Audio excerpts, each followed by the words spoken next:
ஆச்சி மசாலா. எந்த சமையலும் ருசி தேடும் ரகசியம் 20 ரூபாய். நெல்சன் சார், அட்லி சார், அவங்க 3 பேரும் அது நடக்கும்போது நான் அங்க இருந்தேன். சார் தான் டைரக்ட் பண்ணாரு அவங்க 3 பேரையும். ஆமா, வினோத் சார் பண்ணல அந்த சீன், விஜய் சார் தான் பண்ணாரு.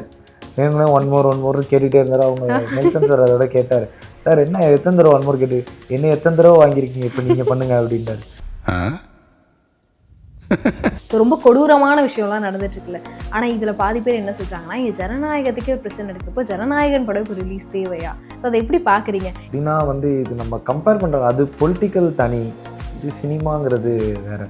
இப்போ அதனால எந்த படமே இப்போ ரிலீஸ் ஆகாமல் இருக்க போதா என்ன? இப்போ ஜனநாயகன் வரலன்னா வேறு ஏதோ ஒரு படம் இந்த வாரம் வந்திருக்கும். அஃப்கோர்ஸ் கண்டிப்பாக அதான ஃபேக்ட். நம்ம உண்மையாக பேச ஏன்னா இப்போ ஃப்ரைடேன்னு பார்த்தாவே ஒரு நாள் ஃப்ரைடே 8 படம் 9 படம் சால்வ் ஆகிற வரைக்கும் எந்த படமும் ரிலீஸ் ஆகாமல் இருக்க போதா? ஸோ அதில் யார் பாதிக்கப்படுவா? Theatre owners. ஸோ அவங்கள நம்பி அது ஒரு இன்கம்னு ஒன்று இருக்குல்ல. இது நிறைய பேர் அதான் கேட்டுட்டு இருந்தாங்க. பிகாஸ் அரசியல் வேற இது வேறன்றப்போ அங்கே நடக்கிற பிரச்சனையே வேற. ஆனால் அந்த டைம்லேயும் இந்த படத்தை இழுத்து இந்த படம் எப்படி நீங்கள் ரிலீஸ் பண்ணலாம், எப்படி ஃபேன்ஸ் எல்லாம் போய் படத்தை எதில் தான் இன்னும் இழுக்காமல் இருக்க போகிறாங்கன்னு தெரியல. மொத்த ஐயோக்கியங்களும் ஒன்றா நிற்கிறானே, அவங்க ஜெயிக்க கூடாது. ஏன்னா ரீசெண்ட் டைம்ஸ்ல இந்த படம் ரிலீஸ் ஆகிறதுக்கு முன்னாடி வினோத் சார் நிறைய இடத்துல இன்டர்வியூஸும் கொடுத்துட்டு இருக்காரு. நான் பண்ணலடா, நான் அதுக்கு அதை மீன் பண்ணல அப்படின்னு சொல்லிட்டு பல இடத்துல அவர் எக்ஸ்பிளனேஷன் கொடுத்து இப்பதான் எல்லாத்துக்கும் ஆன்சர் பண்றாரு. அந்த கரூர் இன்சிடென்ட் அதெல்லாம் ஆனா எப்படி அந்த கேமரா வச்சு எடுத்தாங்க? நீங்க படம் பாத்துட்டீங்கல்ல, ஏதாவது கரூர் இன்சிடென்ட் வருதாங்க? கரூர்ல நடந்த விஷயத்தை நீங்க ஷூட் பண்ணீங்களா? அங்க ஷூட்டிங் அப்போ அவர் சொல்றாரு அதை எப்படி பண்ண முடியும், அது எப்படி வச்சாங்கன்னு நமக்குமே தெரியல. ஏன்னா அது அவ்வளவு பெரிய இன்சிடென்ட். உண்மையா சொல்லணும்னா அந்த கரூர் இன்சிடென்ட் நடந்துச்சுல, அதுக்கு முன்னாடியே படம் ஃபுல்லாவே முடிஞ்சு ரெடி ஆயிடுச்சு. ஓகே, அப்பயே ரெடி ஆயிடுச்சு, ஆகஸ்ட்லயே ரெடி ஆயிடுச்சு. ஏன்னா ஃபர்ஸ்ட் தீபாவளிக்கு தான் படம் ரிலீஸ் பண்றதா இருந்தது. ஆனா அதையும் அக்செப்ட் பண்ணிட்டு பேசுறாங்கல்ல, அது எவ்வளவு வேதனையா இருக்கும். ஏன்னா எல்லாருமே மனுஷங்க தானே.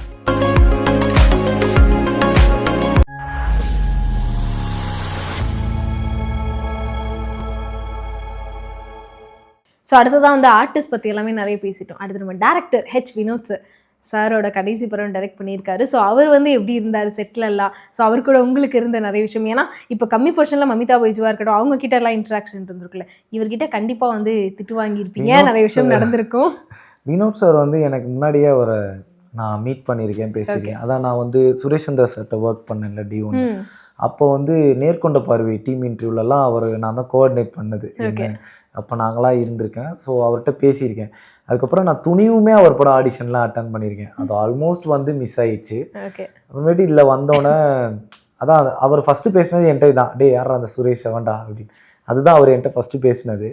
ஸோ அவர் எப்படின்னா ரொம்ப பேசவே மாட்டார். அவர் மேக்ஸிமம் தலை குனிஞ்சு தான் இருக்கும், நடக்கிறதே குனிஞ்சு தான் நடப்பார், இப்படியே தான் நடப்பார். அவர் ஏதோ யோசிச்சுக்கிட்டே இருப்பார். ஆனால் காலைல ஷார்ப்பாக வந்துடுவார் சீக்கிரமே. ரொம்ப சிம்பிளாக இருப்பார். சும்மா ஒரு சாதா ட்ராக் பேண்ட்டு, ஒரு டிஷர்ட் போட்டு ரொம்ப நார்மலாக இருப்பார். ஒரு விஜய் சார் தளபதியோட கடைசி படம் 69 படம் பண்ணுறோம் அப்படின்ற ஒரு இது கூட இருக்காது. காரே கம்பெனி காரில் தான் போகிற ஓன் கார்லாம் யூஸ் பண்ண மாட்டார், நார்மலாக தான் வருவார். வந்துட்டு அவர் பாட்டுக்கு காலைல அவர் தான் ஃபஸ்ட்டு இருப்பார். ஏடிஸ் மாதிரி ஒர்க் பண்ணுவார். ஃபஸ்ட்டாகவே வந்துடுவார்.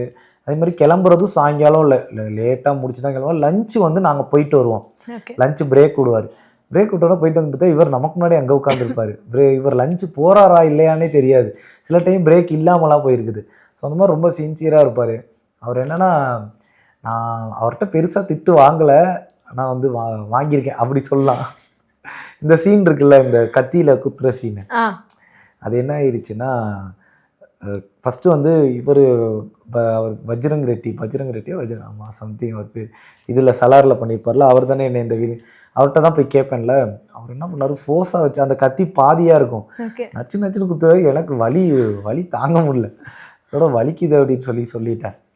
விட்டு பஞ்சு கொடுத்துட்டாங்க.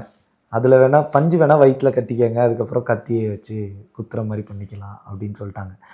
எனக்கு யாருன்னா இவர் ஃபைட்டர்ஸ் கொடுத்தாங்க அந்த மாதிரி. நானும் வச்சுட்டு உட்காந்துட்டேன். உட்காந்தோடனே ஷார்ட் வந்துச்சு. ஷார்ட் ஆக்ஷன் அப்படின்னு சொன்னோடனே நான் இறங்கி நிற்கிறேன். அந்த இது அப்படியே சாண்டா கிளாஸ் மாதிரி நிற்கிது. அந்த பஞ்சு அப்படியே சாண்டா கிளாஸ் மாதிரி வெளில நிற்கிது. டே மடையா யாரா உனக்கு கொடுத்தது? ஐயோ என்னடா இது இல்லை சார் அவங்கதான் கொடுத்தாங்க, கழட்டி போட்டு வாத அப்படின்னு. அதோட சரின்னு சொல்லிட்டு அதை கழட்டி போட்டு பார்த்தா லைட்டு போயிருச்சு. நம்மளால லேட் ஆகிட்டு இருக்கேன் அப்படின்ற மாதிரி எனக்கு இது. அதோட நான் போய் சார் நான் சில டைம் சாரும்பேன், சில டைம் அண்ணன் பேசுவேன், எனக்கே தெரியாது. இப்போ சார் இந்த மாதிரி அவங்க தான் சார் கொடுத்தாங்க, எனக்கு தெரியாது. டேய் லைட்டு இன்னும் வரல, போயிரு அப்படின்றாரு. சரி சொல்லிட்டு போயிட்டேன். உடனே லைட் வந்துருச்சு, ஒரு 5 நிமிஷம் கழிச்சு வந்துருக்கு, 10 நிமிஷம் கழிச்சு வந்துருச்சு. வந்தோடனே கரெக்டாக அதை தூக்கி போட்டு, சரி வலிச்சாலும் பரவாயில்ல, நான் கட்டவே இல்லாத, நீ என்ன யூ கேரி ஆன் அப்படின்ற மாதிரி குத்துங்க அப்படின்னு சொல்லிட்டு, அதோட அது ஆனால் கரெக்டாக அது ஒரே டேக்லேயே ஓகே ஆயிடுச்சு. ஓகே அப்படின்ட்டு ஆக்சுவலாக அந்த ஃபஸ்ட்டு டேக் தான் அந்த இது பஞ்சு இது பண்ணது. ஃபஸ்ட்டு மானிட்டர் பார்த்தாங்க இப்படி எடுக்கலாம் அப்படின்னு. அப்போ குத்தும் போது தான் எனக்கு வலிச்சிச்சு. அதோட வலிக்குதுன்னு சொன்னோன்னா அவங்க பஞ்சு கொடுத்தாங்க. ஃபஸ்ட்டு டேக்கில் அது சொதப்பிடுச்சு பஞ்சு வெளியில் வந்து. 3வது டேக் ஒரே டேக் ஓகே ஆயிடுச்சு. ஸோ இது மாதிரி திட்டு வாங்கியிருக்கேன் அவர்கிட்ட. இன்னொரு தடவை ஒரு திட்டு வாங்கினேன், இந்த பணம் வாங்கி இப்படி பண்ணுவேன்ல, நான் இவன் அந்த பையன் கூட படிக்கிறவன் அப்படின்னு. அது என்ன போயிடுச்சு, நான் ஃபஸ்ட்டு இப்படி தட்டிட்டு இப்படி பண்ணேன், சூப்பர்ரா ஓகேடா அப்படின்ட்டாரு. ஆனால் என்னென்னா ஏதோ ஃபோக்கஸ் ஏதோ ஒரு மிஸ்டேக் ஆயிடுச்சு. ஸோ 1 மோர் டேக் ஒன்று, டே சூப்பராக பண்ண, பணத்தை தடவி கொடு அப்படின்னாரு. நமக்கு தடவி கொடுனா என்ன, சரி இப்படி தானே. அதோட நான் என்ன பண்ணிட்டேன், ஆக்ஷன்டோன்னே அதோட பணத்தை வாங்கி இப்படி பண்ணேன். அதோட திரும்ப அவர் மேக்ஸிமம் என்னை யூஸ் பண்ணுற வார்த்தை மடையான் தான் யூஸ் பண்ணுவார். மடையா ஒழுங்காக தானே பண்ணேன் ஃபர்ஸ்ட் டேக், மடையா சூப்பராக பண்ணியடா, இப்போ ஏன்டா சொதப்பிட்டு இருக்க அப்படின்றார். இல்லை சார் நல்லா தடவி கொடுறா பணத்தை அப்படின்னாரு. அப்புறமேட்டு திரும்பி நான் இப்படி பண்ணேன். அதோட டேய் அவனை பாடுறா என்ன பண்ணுவாங்க. அதோட ஏடிஸ் வந்து என்ன சொன்னாங்க, ராகுல் ஃபஸ்ட்டு ஒன்று பண்ணிடல அதே பண்ணு அப்படின்னோடனே அதோட திரும்ப ஒரு டேக் போச்சு. அதோட இப்படி வாங்கி பண்ணேன். அதோட இதை தாண்டா கேட்டுட்டு இருக்கேன் ஒன்ட்ட அப்படின்னாரு. ஓ இவர் இதான் தடவி கொடுங்கிறாரு, நமக்கு அது தெரியலையா, அவர் எதை மீட் பண்ணி சொல்கிறாரு நமக்கு தெரியலையா அப்படின்னு அது ஒரு தடவை திட்டு வாங்கினேன். ஆனால் எனக்கு அவர் அந்த ஸ்பேஸும் கொடுத்தாரு. ஒரு விஷயம் நீங்கள் பார்த்தீங்கன்னா தெரியும், நான் வந்து பைக்கில் இருந்து இறங்கணுன்னா காலை ஃப்ரண்ட்டில் போட்டு இறங்குவேன், இப்படி போட்டு இறங்குவேன். அது எனக்கு வந்து அங்கே ஃபைட்டர் வந்து ஃப்ரெண்டு ஒருத்தர், அவர் தான் எனக்கு அந்த ஐடியா கொடுத்தாரு. இல்லைவா நீ மாசாக வர, உனக்கு பில்டப்லாம் இருக்குது வீலிங்லாம், நீ பேக்கில் கால் போடாத, ஃப்ரண்ட்டில் போடு, அது ஒரு மாதிரி டிஃப்ரெண்ட்டாக தெரியும் ஏதாவது அப்படின்னு சொல்லி சொன்னார். அதோட நான் போய் சார்கிட்ட வந்து கேட்டேன், இந்த மாதிரி ஃப்ரண்ட்டில் போடலாமா அப்படின்னு. உன்னால் டக்குன்னு உடனே போட்டுருவியா ஒரே டேக்கில் அப்படின்னு கேட்டார். நான் போட்டுருவேன். அதோட அந்த ஃப்ரீடமும் எனக்கு கொடுத்தாரு. மேக்ஸிமம் திட்டு வாங்கினாலும் ஒரு மாதிரி. ஆமாம், அதுக்கப்புறம் கிளம்புறப்போ எனக்கு அவர்கிட்ட இருந்து ஒரு வேர்டு கிடச்சிச்சு, அது ரொம்ப சந்தோஷமாக இருந்துச்சு. அப்போ வந்து அண்ணன் முடிஞ்சிச்சு, நான் அப்போ கடைசியாக அண்ணன் தான் சொன்னேன், எனக்கு முடிஞ்சுல எனக்கு. ஓ ஆமால உனக்கு இன்னைக்கு முடிஞ்சில, சரி ஓகேடா அடுத்த படத்தில் பார்ப்போம் அப்படின்னு சொல்லி அமைச்சாரு. அந்த ஒரு வேர்டு போதும், அடுத்த படத்தில் பார்ப்போம்னு சொன்னார். அது வர ஓகே அப்படின்னு சொல்லிட்டு. எனக்குலாம் விஜய் சார் வந்து பார்க்குற அந்த ஒரு மொமெண்ட்டே பெரிய மொமெண்ட். 20 days ட்ராவல் பண்ணியிருக்கீங்கல்ல, ஸோ கண்டிப்பாக நீங்கள் என்ன மொமெண்ட் சொன்னாலுமே நாங்கள் ரசித்து தான் கேட்டுட்டோம். ஆக்சுவலாக வந்து எனக்கு என்னென்னா இதெல்லாம் வந்து ஒரு லக்கா இல்லை நமக்கு அது அமைஞ்சிருக்கா அப்படின்ற ஒரு விஷயந்தான். எனக்கு தெரியல நிஜமாலுமே அது எப்படின்னு. ரஜினி சட்டே அது அமைஞ்சிச்சு, நயன்தாரா மேம்கிட்டே அமைஞ்சிச்சு. ஸோ அது மாதிரி தான் ஃபஸ்ட்டு ஒரு 5 நாள் போச்சு ஷூட்டு. நீங்கள் சொன்ன மாதிரி தான் நம்ம சார் அப்படியே பார்த்துக்கிட்டே இருப்போம்ல, அது மாதிரி பார்த்துக்கிட்டே இருந்தேன். ஒரு 5வது நாள் தான் ஒரு ஃபைட்டு முடிச்சுட்டு இப்படி கிராஸ் ஆகி போகிறாரு லஞ்சுக்கு. போகிறப்ப இப்படி போகிறவர் என்கிட்ட வந்து ஹாய் ப்ரோ அப்படின்ட்டார். எனக்கு அவர் யார்ட்டையுமே பேச மாட்டார், அவர் ரொம்ப சைலண்ட். ஆனால் ஜென்ரலாக வந்தோன்னே எல்லாருக்குமே ஹாய் சொல்லுவார், அது நடக்கும். அதேமாதிரி எல்லாருக்குமே ஹாய் சொல்லுவார். என்கிட்ட மட்டும் அந்த 5வது நாள் வந்து ஹாய் ப்ரோ அப்படின்ட்டார். எனக்கு ஒன்றுமே புரியலை, நானும் ஹாய் சார் அப்படின்னு வச்சேன். அதோட இல்லை 4 நாளாக உங்களை பார்க்குறேன், பேசணும்னு நினைப்பேன், ஆனால் ஏதோ ஒரு தாட்டில் போயிடுவேன், மறந்துட்டு சாரி அப்படின்னாரு. ஐயா சார் நீங்கள் கூப்பிட்டுருந்தா நான் வந்து பேசியிருப்பேனே.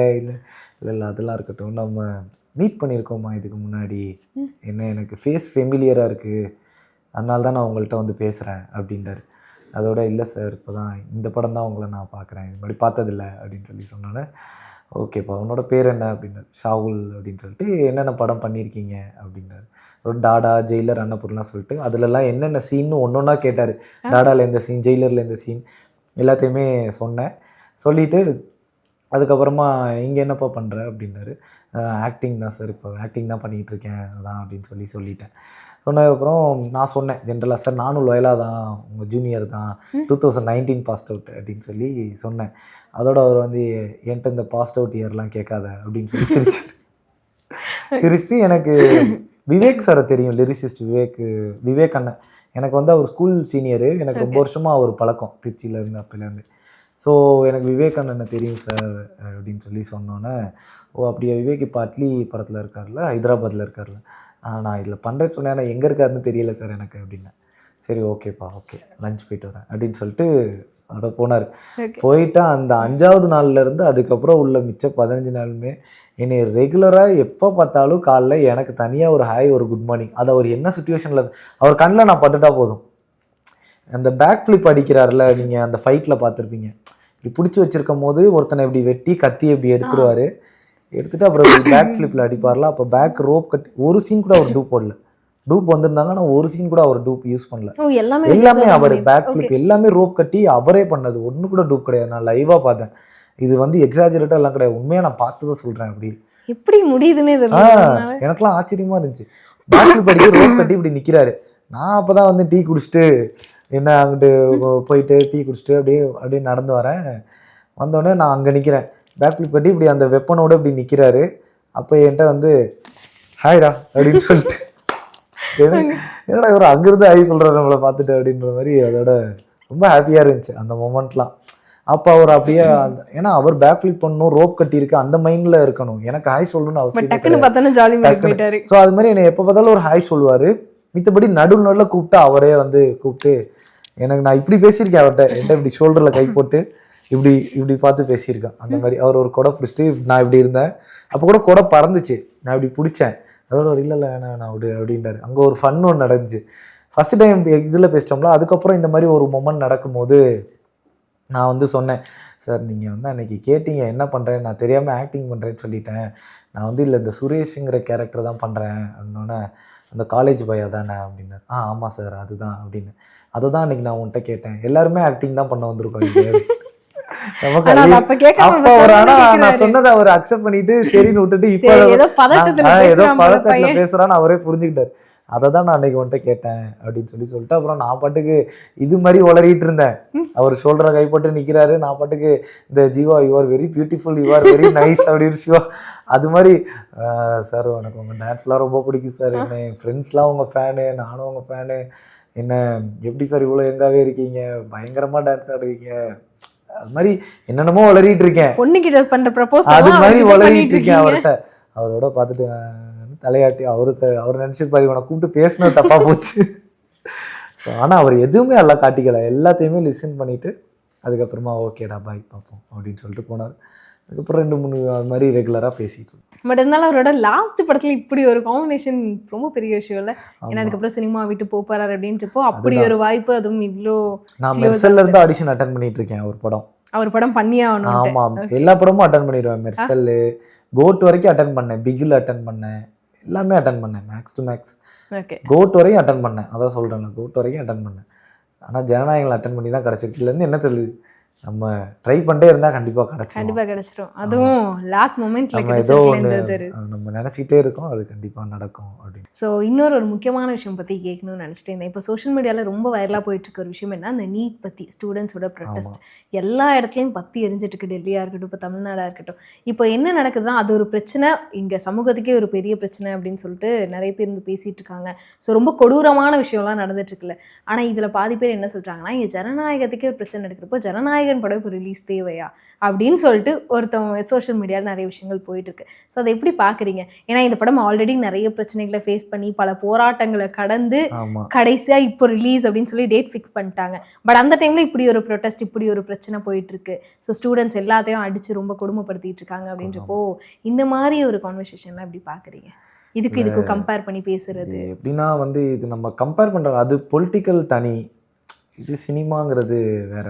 இப்போ அதனால வந்து எந்த படமே இப்போ ரிலீஸ் ஆகாமல் இருக்க போதா என்ன? இப்போ ஜனநாயகன் வரலன்னா வேற ஏதோ ஒரு படம் இந்த வாரம் வந்திருக்கும். அஃப்கோர்ஸ் கண்டிப்பா அதான ஃபேக்ட். நம்ம உண்மையா பேசுறோம். ஏன்னா ஃப்ரைடேன்னு பார்த்தாவே ஒரு நாள் ஃப்ரைடே வந்து 8 படம் 9 படம் சால்வ் ஆகுற வரைக்கும் எந்த படமும் ரிலீஸ் ஆகாமல் இருக்க போதா? ஸோ அதில் யார் பாதிக்கப்படுவா? Theatre owners. ஸோ அவங்கள நம்பி அது ஒரு இன்கம்னு ஒன்று இருக்குல்ல. சொல்லப்போனால் இப்போ ஜனநாயகன் வர்றது வந்து அது ஒரு ஃபன்னு, அதெல்லாம் தாண்டி எவ்வளோ பேருக்கு இது ஒரு ஓப்பனிங். தியேட்டர் ஓனர்ஸ் அவங்கலாம் வந்து இவ்வளோ நாள் கொஞ்சம் இதாகவே இருந்திருப்பாங்க, இதில் அவங்க நல்லா ஏர்ன் பண்ணுவாங்க, ஏதோ ஒரு குடும்பம் வாழுதில்ல. இப்போ எனக்கே நினச்சிக்கேன், இப்போ ஜனநாயகன் வந்து ரிலீஸ் ஆகுது. ஸோ இதை வச்சு தான் எனக்கு அடுத்தடுத்து ஏதோ ஒரு ஆப்பர்ச்சுனிட்டி, இதை பார்த்து ஏதோ ஒன்று கிடைக்கணும். ஸோ நான் என்ன சொல்லணும், பொலிட்டிக்கல் தனி, எனக்கு பொலிட்டிக்கல் பற்றி பேசுகிற அளவுக்கு எனக்கு பெருசாக இது கிடையாது. ஆனால் இது சிம்பிளான ஒரு பாயிண்ட் தான், சினிமா வேற அரசியல் வேற இல்லை, அதே இதையும் கம்பைன் பண்ணிக்க வேணாம். ஏன்னா வந்து இப்போ அது நடக்கிற வரைக்கும் அப்போ எந்த சினிமாவுமே ரிலீஸ் ஆகாமல் இருக்கலாம்னு சொல்லி சொல்லுவாங்களா? அது ஏன் ஜனநாயகன் வந்தாதான் அந்த பிரச்சனையா? அது எப்படி? இது நிறைய பேர் அதான் கேட்டுட்டு இருந்தாங்க. பிகாஸ் அரசியல் வேற, இது வேறன்றப்போ அங்கே நடக்கிற பிரச்சனையே வேற. ஆனால் அந்த டைம்லேயும் இந்த படத்தை இழுத்து இந்த படம் எப்படி நீங்கள் ரிலீஸ் பண்ணலாம், எப்படி ஃபேன்ஸ் எல்லாம் போய் படத்தை எதுல தான் இன்னும் இழுக்காம இருக்க போறாங்கன்னு தெரியல. கண்டிப்பா. ஏன்னா ரீசெண்ட் டைம்ஸ்ல இந்த படம் ரிலீஸ் ஆகிறதுக்கு முன்னாடி ஹெச் வினோத் சார் நிறைய இடத்துல இன்டர்வியூஸும் கொடுத்துட்டு இருக்காரு. நான் பண்ணலடா, நான் அதுக்கு அதை மீன் பண்ணல அப்படின்னு சொல்லிட்டு பல இடத்துல அவர் வந்து எக்ஸ்பிளனேஷன் அவர் கொடுத்துட்டே இப்பதான் எல்லாத்துக்கும் ஆன்சர் பண்றாரு. அந்த கரூர் இன்சிடென்ட் ஆமா அதெல்லாம் வந்து ஆனா எப்படி அந்த கேமரா வச்சு எடுத்தாங்க? நீங்க அது ஒரு படம் issue. பாத்துட்டீங்கல்ல, நான் படம் ஏதாவது பார்த்துட்டேன். கரூர் இன்சிடென்ட் வருதாங்க? அது கள்ளக்குறிச்சி இன்சிடென்ட் ஐ மீன் அந்த ஒரு அது இது ஓகே வச்சிருந்தாங்க. இல்ல, அந்த கரூர்ல நடந்தத ஃபுட்டேஜ் அவங்க அதான் எடுத்து சொல்லியிருந்தாங்க கரூர்ல நடந்த விஷயத்த நீங்க ஷூட் பண்ணீங்களா அங்க ஷூட்டிங் அப்போ அவர் சொல்றாரு அதை எப்படி பண்ண முடியும், அது எப்படி யோசிச்சாங்கன்னு நமக்குமே தெரியல. ஏன்னா அது அவ்வளவு பெரிய இன்சிடென்ட் ஆக்சுவலா எப்படி உண்மையா கேமரா சொல்லணும்னா அந்த கரூர் இன்சிடென்ட் நடந்துச்சுல, அதுக்கு முன்னாடியே படம் ஃபுல்லாவே முடிஞ்சு ரெடி ஆயிடுச்சு. ஓகே அப்பயே ரெடி ஆயிடுச்சு, ஆகஸ்ட்லயே ரெடி ஆயிடுச்சு. ஏன்னா ஃபர்ஸ்ட் தீபாவளிக்கு தான் படம் ரிலீஸ் பண்றதா இருந்தது. ஸோ சம் இஷ்யூஸ்னால அது மாத்தினாங்க பொங்கலுக்கு. ஸோ அதனால அப்பயே படம்லாம் முடிஞ்சு ரெடி ஆயி, அது எப்படி கேமரா வச்சு அப்படி எடுத்துட்டா அதை படத்துல சேர்த்துட முடியுமா? இது என்ன லைவ் ஃபோட்டோகிராஃபியா எடுக்கு? அது படத்துல அந்த ஃபுட்டேஜ் கிளாரிட்டி எப்படி இருக்கும்? ஃபர்ஸ்ட் ஆஃப் ஆல் அது நடக்கவே இல்லை, அப்படி ஒரு சீனே அங்க நடக்கல. ஆனா அதையும் வந்து அக்செப்ட் பண்ணிக்கிட்டு பேசுறாங்கல்ல, அது எவ்வளோ வேதனையா இருக்கும். ஏன்னா எல்லாருமே மனுஷங்க தானே, சொல்லுங்க. இல்ல இப்படி கூட்டம் கூட்டி அதை எடுத்து தான் விஜய் சார் படத்தை ஓட வைக்கணுமா?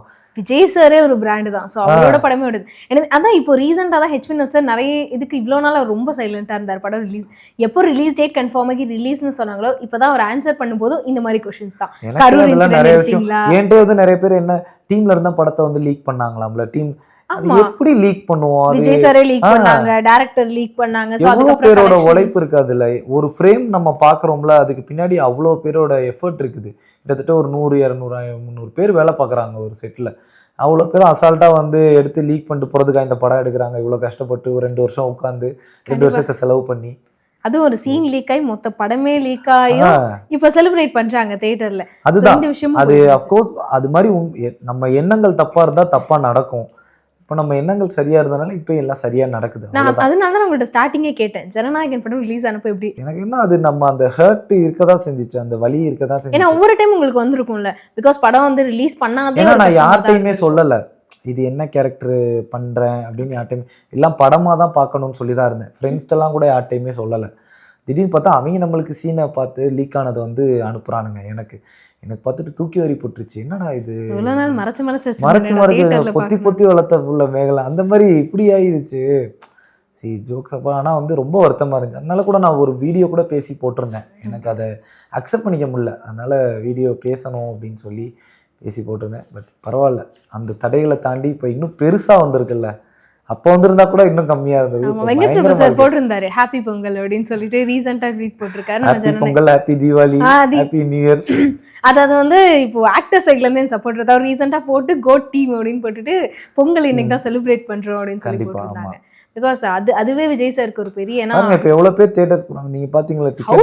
டிக்கெட் கிடைக்க மாட்டேது யாருக்குமே. என்ன வேணா இருந்துட்டு போட்டோம், படம் பார்க்கணும் அவ்வளவுதான். அதுவும் இன்னைக்கு தேர்ஸ்டே ரிலீஸ் பண்ணியும் ஃபுல்லா ஹவுஸ். நான் பார்த்தேன் மாயாஜால்ல எவ்வளவோ ஷோஸ் போட்டிருந்தாங்க, 46 ஷோஸ். நம்ம எல்லாமே ஃபுல்லா இருக்கு இன்னைக்கு ஒரு டேலே. பட் இருந்தாலும் இது ஒரு பெரிய சக்சஸ் அப்படின்னு தான் சொல்ல முடியும். ஆமா, நானும் தான் வெயிட் பண்றேன். ஏதாவது சக்சஸ் மீட் வச்சா திரும்ப அவரை பாக்குறதுக்கு ஒரு வாய்ப்பு கிடைக்காதா அப்படின்ட்டு வச்சா கொஞ்சம் லீக் பண்ணுங்க. இந்த பக்கம் சக்சஸ் மீட் நடக்க போகுது இந்த டேன்னு சொன்னீங்கன்னா எனக்கே முதல் யாராவது லீக் பண்ணும் அப்படி இருக்குது.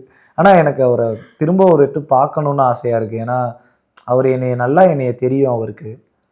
ஏன்னா அந்த ஷூட்டு முடிச்சு ஒரு 3 மாசம் கேப் கழிச்சு ஒரு நாள் நடந்துச்சு.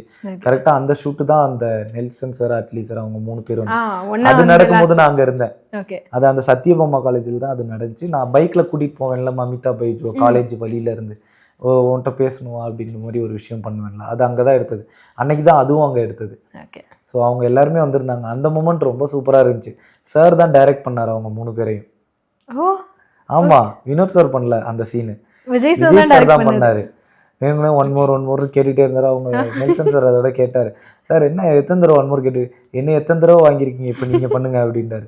ஸோ அதெல்லாம் ரொம்ப சூப்பராக இருந்துச்சு அந்த இடத்துல. அவங்க 5 பேர்லாம் ஃபோட்டோ எடுத்திருந்தாங்க.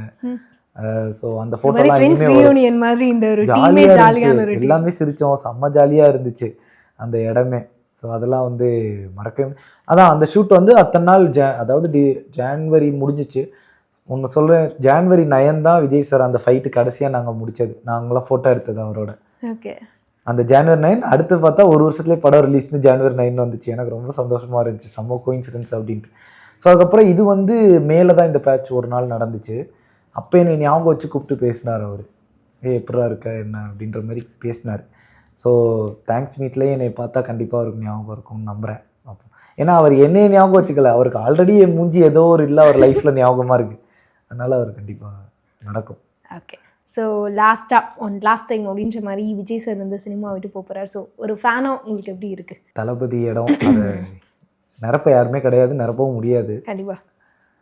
அதான் அவரே பதில் சொல்லியிருக்காருல, ஒரு சூப்பர் ஸ்டார். அவரே லியோ சக்ஸஸ் மீட்டில் சொன்னார்ல, ஒரு சூப்பர் ஸ்டார், ஒரு உலகநாயகன், ஒரு தளபதி அப்படின்ற மாதிரி.